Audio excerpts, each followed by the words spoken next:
Hello everyone, आज तपाईहरुलाई म जम्मा 13,000 मा 4GB र्याम र 64GB स्टोरेज भएको इन्फिनिक्स को स्मार्ट 7 मोबाइल अनबक्सिङ गरेर देखाउन गइरहेका छौं।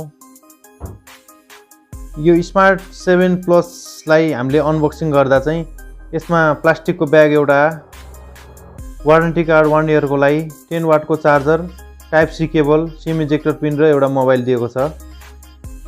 मोबाइल 6.6 इंच को ठूलो डिस्प्ले छ यसमा। यसको पछाडी चाहिँ तपाईको प्लास्टिक को साइड में कभर दिएको छ। यो यतिको चलाउनु भन्दा नि तपाईले कभर राखेर चलाउँदा एकदम बेटर हुन्छ। यसमा दुईवटा क्यामेरा, एउटा फ्ल्याश, फिंगरप्रिन्ट। यसमा टाइप सी को केबल दिएको छ जुन एकदमै राम्रो र छिटो चार्ज हुन्छ। यसको साइडमा एउटा अडियो ज्याक र स्पिकर दिएको छ। यो भोल्युम अप एन्ड डाउन की र पावर भोल्युम।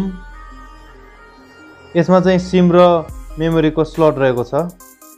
यसमा 4GB को र्याम र 3GB को भर्चुअल र्याम, 64GB को इन्टरनल स्टोरेज दिएको छ। यसमा डे टु डे युज को लागि र हल्का गेमिङ को लागि एकदम बेटर हुन्छ र कन्टेन्ट वाचिङ को लागि ठीक हुन्छ। तपाईले यसमा एकदम हेभी गेम गर्नुहुन्छ भने यो मोबाइल तपाईको लागि नकिन्नु भए नि हुन्छ। रियर क्यामेरा यसमा डबल क्यामेरा दिएको छ जसमा 13 मेगापिक्सल रियर हुन्छ र यसमा सेल्फी क्यामेरा जम्मा 5 मेगापिक्सल को हुन्छ। यो फ्रन्ट क्यामेरा,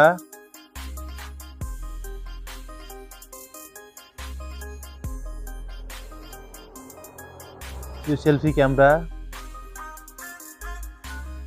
यो सेल्फी क्यामेरा ब्युटी प्लस, यो सेल्फी ब्युटी क्यामेरा। यसमा 6000 mAh को ब्याट्री ब्याकअप हुन्छ जुन तपाईलाई 2 दिन को लागि आरामले टिक्छ। एयरटेक को हेलियो A22 को प्रोसेसर हुन्छ। यसमा तपाईलाई पबजी र फ्री फायर नर्मली खेल्दा ठिकै हुन्छ। यदि तपाई हेभी नै खेल्नुहुन्छ भने तपाईलाई अलिकति ह्याङ चाहिँ यसमा फिल हुन्छ।